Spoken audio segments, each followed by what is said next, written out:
Hello friends, इस video में हम डेसिमल्स को नंबर लाइन पे कैसे रिप्रेजेंट करते हैं वो सीखेंगे।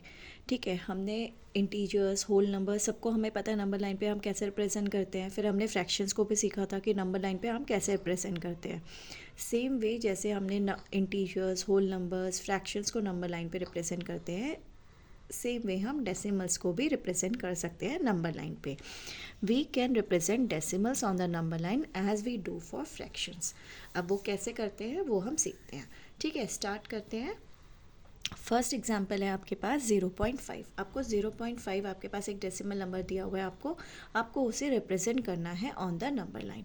तो सबसे पहले आप देखो 0.5 किन दो नंबर्स के बीच में लाई करता है, किन दो होल नंबर्स के बीच में लाई करता है। ठीक है, नाउ 0.5 क्या है आपके पास? इट इज़ नथिंग बट 5/10 है ना। ये 5/10 है और आपको ये भी पता है कि 0.5 0 से तो बड़ा है लेकिन आपका 1 से छोटा है। ठीक है, इतनी दो चीज़ें आपको समझ आ रही है ना। तो जब भी आपको इसको रिप्रेजेंट करना है, ऐसे कोई भी डेसिमल आपको रिप्रेजेंट करना है नंबर लाइन पे, तो आप सबसे पहले आप देखो किन दो नंबर्स के बीच में वो लाई कर रहा है, सबसे पहली बात। और आप अगर उसको फ्रैक्शन के बीच में, फ्रैक्शन के फॉर्म में लिखोगे ना, तो आपको और ज़्यादा क्लियर हो जाएगा। ठीक है, यहाँ तक आपको ये चीज़ समझ आ गई है। अब आपको 0 और 1 के बीच का जो डिस्टेंस है, जो उसकी लेंथ है, उसको आपको 10 इक्वल पार्ट्स में डिवाइड करना है, जैसे हम फ्रैक्शंस में करते थे। तो जैसे हमारे पास ये 0 है तो आपने इसको 10 इक्वल पार्ट्स में डिवाइड किया, तो ये कितना बन जाएगा? 0.1, 0.2, 0.3, 0.4, 0.5, 0.6, 0.7, 0.8, 0.9, 0.10। तो आपके पास इसके बाद नेक्स्ट नंबर क्या आएगा आपके पास? आप 0.1 ऐड कर रहे हो ना, 0.1 ऐड करते 1.0, दैट इज़ 1 आ जाएगा आपके पास। ठीक है, यहाँ तक आ गया। 0.1 है क्या वैसे? 1/10, this is 2/10, 3/10, 4/10, this is 5, this is 6, 7/10, 8/10, 9/10 and 10/10 which is 1, and this is 0/10, that is 0। ये है ना, आपने जब फ्रैक्शंस में करा था। अब आपको रिप्रेजेंट किसको करना है? 0.5 को। तो 0.5 कहाँ लाई कर रहा है आपका? यहाँ पे। तो this is the way to represent decimals on the number line. ठीक है, अब हम नेक्स्ट करते हैं 1.7 ना। 1.7 क्या है आपके पास? आप इसको ऐसे लिख सकते हैं 1 + 0.7 और 1 + 7/10। ठीक है, तो आपको ये समझ आ रहा है ये 1 में कोई आपका फ्रैक्शनल पार्ट आपका ऐड हुआ है, तो ये आपका 1 और 2 के बीच में लाई कर रहा है ना। तो आपके पास आप ऐसे बोल सकते हो कि इसका जो लोअर बाउंड है वो 1 है, 1 से बड़ा है ये 1.7, और 2 से छोटा है, 2 इज़ अ अपर बाउंड, ऐसे बोल सकते हैं आप। तो अब जो डिस्टेंस आप पार्टीशन करोगे, जिस डिस्टेंस का, जिस लेंथ को आप पार्टीशन करोगे 10 पार्ट्स में, कौन से करोगे? 1 से 2 वाली लेंथ को। ठीक है, ये हमें समझ आ गया। तो हमने 0 और 1 लिखा। अब 1.7 कहाँ जाएगा? 1 और 2 के बीच में।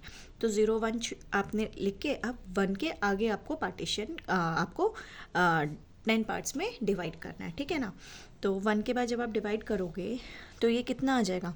दिस विल बी योर 1.1 ना। तो ये आपके पास होएगा, अगर आप इसको 10 इक्वल पार्ट्स में डिवाइड करते हैं, दिस इज़ 1, 1/10, 1, 2/10, आपको जाना है ना, 1, 3/10, 1, 4/10, 1, 5/10, 1, 6/10, 1, 7/10, 1, 8/10, 1, 9/10, and this is 1, 10/10, that is 2। ये तो आपका 2 हो गया। ठीक है ना। तो आपको रिप्रेजेंट किसे करना है? 1.7। दिस इज़ 1, 1/10 और 1.1, 1.2 एक ही बात है ना। देखो 2/10 कितना होगा? 0.2, और 1 + 0.2 इज़ 1.2। ठीक है, तो ये दोनों वे में मैं आपको बता रही हूँ, फ्रैक्शन में भी और डेसिमल्स में भी। तो दिस इज़ 1.4, 1.5, 1.6, 1.7। तो आपको 1.7 रिप्रेजेंट करना है ना, तो ये वाला आपका पॉइंट होगा 1.7। समझ आ गया कैसे करना है आपको? ठीक है, एक और क्वेश्चन देखते हैं अब हम। तो सबसे पहले जब भी आपको, जैसे आपने फ्रैक्शंस में किया था ना, आपको ये पता होना चाहिए, सबसे पहले ये फाइंड आउट करो कि जो भी आपको गिवन डेसिमल है वो किन दो नंबर्स के बीच में लाई करता है। ठीक है, तभी तो, और जो दो नंबर्स आप निकालोगे उन्हीं को आप डिवाइड कर दोगे इक्वली, और उसके बाद आप पॉइंट को लोकेट कर दोगे। ठीक है, नेक्स्ट नंबर है आपके पास अब 3.75 ना। 3.75 आपके पास वैसे क्या है? 75 आ रहा है आपके पास, 75 100th पे आ रहा है। इसका मतलब 100 इक्वल पार्ट्स में डिवाइड करके 75 को लोकेट करोगे, है ना। या फिर अगर हम इसको और प्रिसाइसली, अगर हम इसको ये भी तो बोल सकते हैं, देखो 3.75 है, वैसे हमें समझ आ रहा है कि 3.75 आपका, क्योंकि 3.75 को आप लिखोगे 3 + 0.75, तो ये आपका 3 और 4 के बीच में लाई करेगा। तो एक वे है कि आप 3 और 4 को 100 इक्वल पार्ट्स में डिवाइड करोगे और उसके बाद आप 7.75 वहाँ पे चले जाओगे, ठीक है। या फिर हम इसको ये भी तो कर सकते हैं, 3.75 को अगर मैं 3.7 और 3.8 इसके बीच में ही लाई करेगा ना, अगर मैं 3.7 और 3.8 के बीच की लेंथ को अगर मैं 10 इक्वल पार्ट्स में डिवाइड करूँगी तो जो इनका मिडल पॉइंट आएगा वो 3.75 आ जाएगा मेरा। एक वे ये भी तो आप कर सकते हो ना। तो देखो 3 और 4 के बीच में लाई करेगा, ये तो हमें समझ आ रहा है। तो सबसे पहले 3 और 4 के बीच में हम यहाँ पे 3.1, 3.2, 3.3, 3.4, 3.5, 3.6, 3.7, 3.8, 3.9 और 0.1 ऐड करते 4 आ गया। ये हो गया हमारे पास।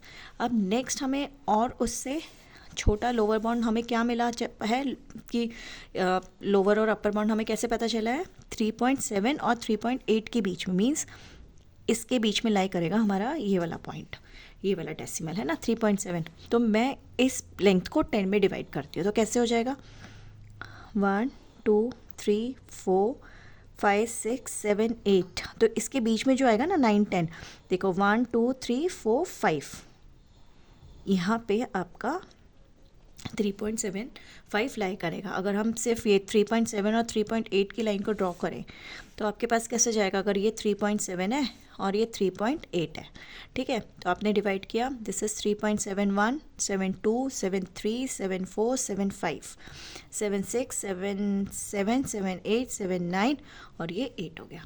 तो ये वाला जो पॉइंट आएगा ना आपका, ये वाला जो पॉइंट आएगा, ये वाला पॉइंट आपका आएगा 3.75। क्लियर हो गया कैसे करना है आपको, ठीक है। तो हमें सबसे पहले समझ रहा था 3.75 हमारा 3 और 4 के बीच में लाई कर रहा है, ठीक है, तो 3 और 4 के बीच में जाएगा। फिर उसके भी अगर हम और प्रिसाइसली अंदर जाएंगे तो वो कहाँ पे जाएगा, 3.7 और 3.8 के बीच में। सेम वे अगर हमें यहाँ पे 3.71 करना होता तो ये वाली लाइन आ जाती, ये क्या है 3.70, ये क्या है 3.80, है ना।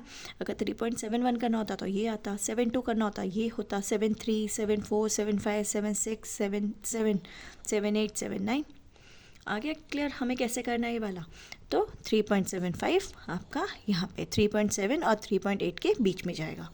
क्लियर हो गया कैसे हमें रिप्रेजेंट करना है डेसिमल्स को नंबर लाइन पे, क्लियर है, ओके।